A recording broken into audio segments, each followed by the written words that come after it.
Hello दोस्तों, you are welcome to my channel GK with Meenu. दोस्तों, आज की वीडियो में हम राजस्थान नगर पालिका अधिनियम 2009 की धारा 21 से लेकर धारा 30 तक पढ़ेंगे। तो आइए देखते हैं धारा 21। धारा 21 सदस्य होने के लिए अहिर्त व्यक्ति यानी सदस्य होने के लिए क्या योग्यताएं होनी चाहिए इसके बारे में बताती है। 21 वर्ष की आयु पूरी कर चुका हो, नगर पालिका के किसी वार्ड का निवासी हो, आरक्षित सीट के योग्य हो। यानी यदि कोई व्यक्ति SC ST महिला आरक्षित सीट के लिए चुनाव लड़ता है तो उसका SC ST महिला होना जरूरी है। तो इस प्रकार से धारा 21 हमें नगर पालिका का सदस्य होने के लिए जो योग्यताएं निर्धारित है उसके बारे में बताती है। 3 योग्यताएं हैं। 21 वर्ष की आयु होनी चाहिए, नगर पालिका के वार्ड का निवासी होना चाहिए और आरक्षित सीट के योग्य हो। नेक्स्ट धारा है धारा 21 के कतिपय स्थानों पर निर्वाचन के लिए विशेष अर्हता, यानी कुछ स्थानों पर निर्वाचन के लिए विशेष योग्यता होती है, उसके बारे में हमें धारा 21 के बताती है। तो विशेष योग्यता के लिए आयु 21 से 35 वर्ष होनी चाहिए। SC ST OBC महिला, इनके लिए जो आरक्षित सीटें हैं इनमें से 2 या 2 से अधिक सीटें विशेष योग्यता से नहीं भरी जाएगी। यानी जो SC ST OBC की कुल टोटल आरक्षित सीटें हैं उनमें से 2 या 2 से अधिक जो सीटें हैं वो विशेष योग्यता से नहीं भरी जाएगी। यानी एक ही सीट जो है विशेष योग्यता से भरी जा सकती है। कहने का मतलब यह है। SC ST OBC महिला, इनके लिए आरक्षित सीट 3 या 3 से कम है तो वहाँ पर एक सीट विशेष योग्यता से भरी जाएगी। तो इनकी अगर टोटल सीटें 3 या 3 से कम है तो इसमें से एक ही सीट विशेष योग्यता से भरी जाएगी। यदि अनारक्षित सीटों की संख्या 5 या 5 से कम है तो एक सीट विशेष योग्यता से भरी जाएगी। तो यदि अनारक्षित सीटें अगर 5 से कम है तो एक सीट विशेष योग्यता से भरी जाएगी और 5 से अधिक है तो प्रत्येक 5 पर एक सीट जो है विशेष योग्यता से भरी जाएगी। ये धारा हमें 21 के बताती है। क्या बताती है कि कुछ स्थानों के लिए विशेष योग्यताएं होती है, उसके लिए आयु 21 से 35 वर्ष है। और यदि SC ST OBC महिला, इनके लिए आरक्षित सीटें मतलब 2 या 2 से अधिक सीटें हैं अगर SC ST OBC के लिए तो उनमें से एक सीट ही विशेष योग्यता से भरी जाएगी। 3 या 3 से कम है तो एक सीट भरी जाएगी। अनारक्षित सीटें 5 से कम है तो 5 से कम है तो एक ही सीट जो है विशेष योग्यता से भरी जाएगी और 5 से अधिक है तो प्रत्येक 5 पर एक सीट विशेष योग्यता से भरी जाएगी। ये धारा 21 की हमें बताती है। नेक्स्ट है धारा 22। एक से अधिक वार्ड के लिए निर्वाचन लड़ने पर निर्बंधन, यानी एक ही वार्ड में हम चुनाव लड़ सकते हैं और एक से अधिक वार्डों के चुनाव में प्रतिबंध है। ये हमें धारा 22 बताती है।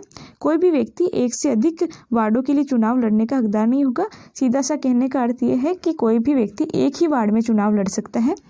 यदि किसी व्यक्ति ने एक से अधिक स्थानों के लिए नामांकन दाखिल किया हो तो नामांकन वापस लेने की दिनांक को अपराह्न 3 बजे तक नामांकन वापस नहीं लिया तो ये समझा जाएगा कि उसने सभी स्थानों से अपना नाम वापस ले लिया। यानी नामांकन तो कर सकता है व्यक्ति एक से अधिक स्थानों पर, लेकिन उस जो लास्ट डेट होती है उस तारीख को 3 बजे तक उसके द्वारा अन्य स्थानों से नाम वापस ले लिया जाना चाहिए। अगर वह ऐसा नहीं करता है तो ऐसा समझा जाएगा कि उसने सभी स्थानों से अपना नाम वापस ले लिया है। धारा 23। यानो ध्वनि विस्तार को आदि के उपयोग पर निर्बंधन यानी प्रतिबंध।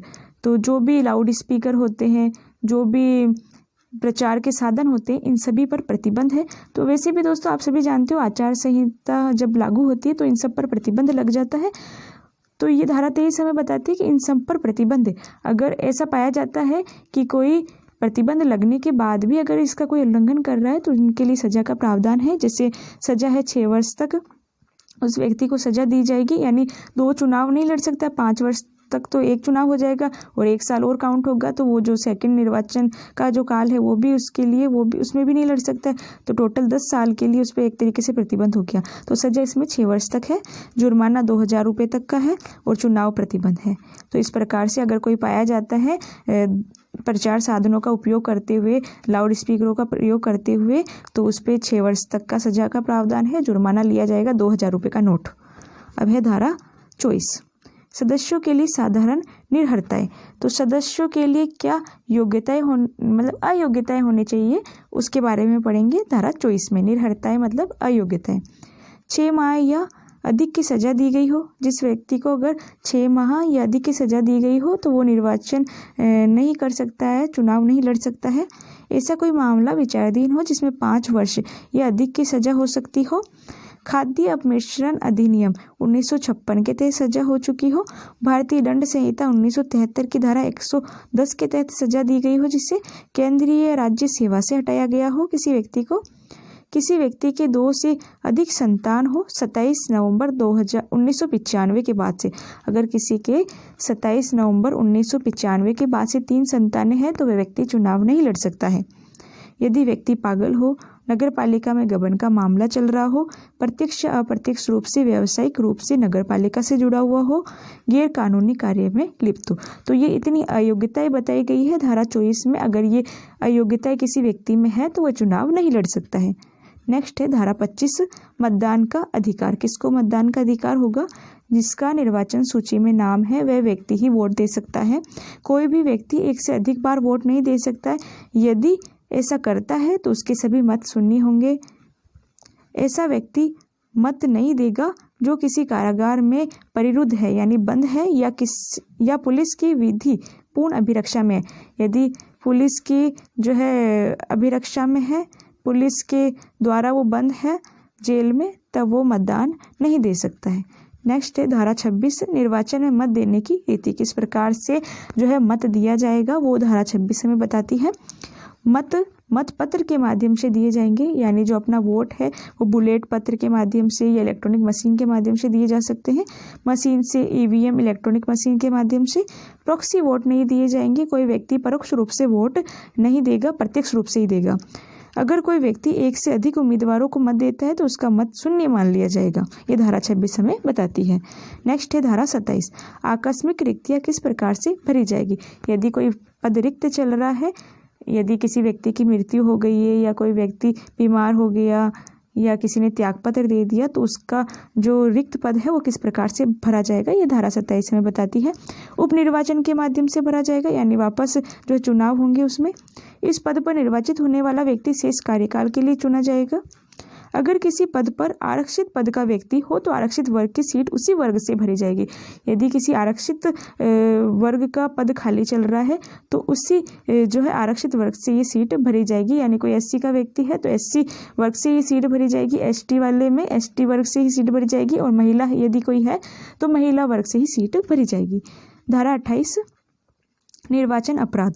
लोक प्रतिनिधित्व अधिनियम 1951 की धाराओं में निर्वाचन अपराध लिखे हुए, तो 1951 की कुछ धाराएं हैं जो कि धारा 28 में बताई गई है, जो कि निर्वाचन अपराध कहलाती है।